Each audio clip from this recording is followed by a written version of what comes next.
President Marcos, nagkausap na ba ulit kayo amid sa mga nangyayari na ito? Wala. Hindi naman kasi kami talaga nagkausap niyan. Hindi kami magkaibigan. Unang-una, nagkakilala lang kami dahil naging running mate kami.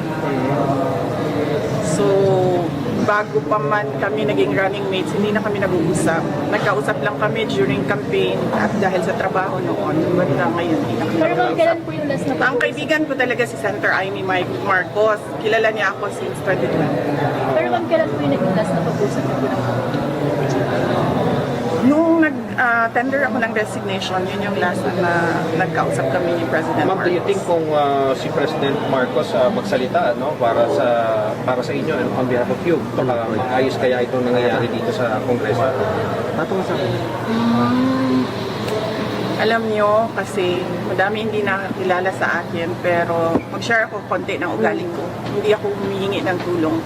Alam yan ng tatay ko, naging mayor siya, naging president siya. Hindi ako humihingi ng tulong talaga. Kaya nga kanina kung nakita ninyo, lumapit ako kay Congresswoman Gloria Arroyo. Sinabihan ko siya, ma'am, huwag ka na magpa-stress. Dahil dito sa ginagawa nila sa akin, kaya ko ito. Don't stress yourself about it. Yan din ang sinabi ko kay Congressman Marcoleta. Ma'am, sa gitna po ng lahat ng ito, how are you po? How do you feel about what's happening right now? And you mentioning even about the impeachment complaint or possible. Iniisip ko lang na kapartihan ng journey ko as a government official, yung lahat ng nangyayari ngayon. Ma'am, sa tingin niyo po may hand si PBBM sa nangyayari ngayon dito sa Congress? Actions against you and the Duterte family. Sa tingin niyo may hand si Pangulo? Ma'am, hindi ko sagutin yan kasi sarcastic yung sagot ko dyan. Next. So, kumusta si Presidente Duterte? Kumusta yung mga advice niya sa inyo sa nangyayari ngayon na Bibi? Okay naman ata siya. Hindi kami nagkakausap ni former President Rodrigo Duterte. Pero sinasabihan ko lagi yung mga nakapalibot sa kanya, nasabihan siya na huwag magpa-stress sa nangyayari. Tulad ng sinabi ko din kay Ma'am GMA kanina. Ma'am, may regrets ba kayo na sumama kayo sa unity kasama si President Marcos?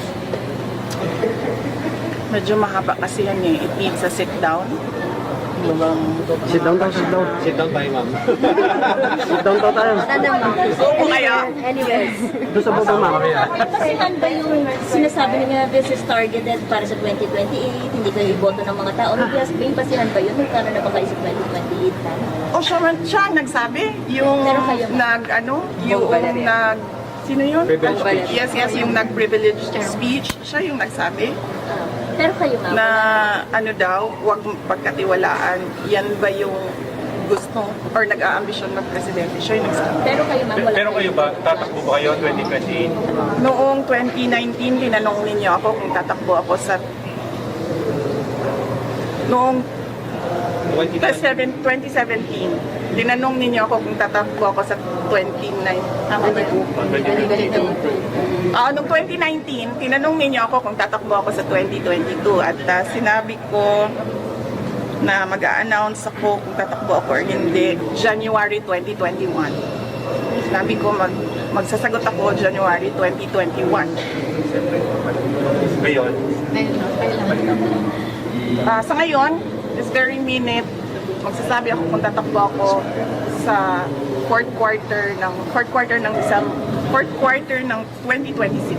2026. Bibi, sorry to ask this question. Nagsisisi po ba kayo hindi niyo sinunod yung payo ng tatay niyo about sa pagtakbo? Hindi niyo That is a very good question.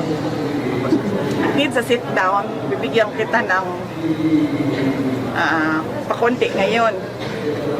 Naririnig niyo si PRD, di ba, ngayon? Nagsasabi siya, huwag ka tumakbo, President.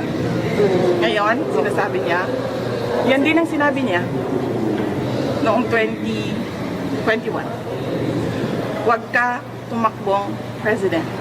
Kasi nanggaling na ako dyan, sabi niya, hindi siya madali na trabaho. Maawa ako sa iyo. he never said na run for president.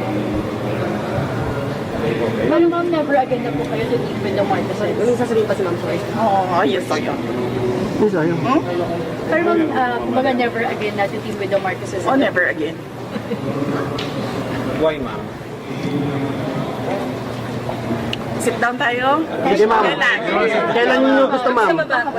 Sa baba, ma'am. Ma'am, last question na lang. Ma'am, last question na lang. You kind of turned emotional when we asked you kamusta ka na kanina and you not asking for help to anyone and even the CGMA Kung kinuha. makikita nyo, di ba, kahit asawa ko wala siya dito.